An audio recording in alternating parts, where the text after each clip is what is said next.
আর ওই তার পাশ দিয়ে ওই নেট টাঙানো আছে। হ্যাঁ, আর ওই যে কাংড়ার ফাঁদ, এই যে জাল লাগানো আছে মানে বাঘটাকে আটকানোর জন্য।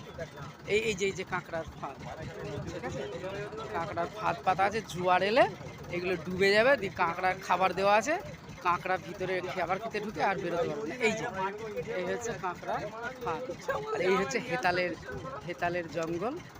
আর ওই যে যেখানে যেখানে ওই কাপড় ঝুলছে মানে এই জায়গা থেকে মানে আগে কখনো বাঘে মানুষ নিয়ে চলে গেছে, ওই জন্য এগুলো সিগনাল, মানে এইসব জায়গা ডেঞ্জার।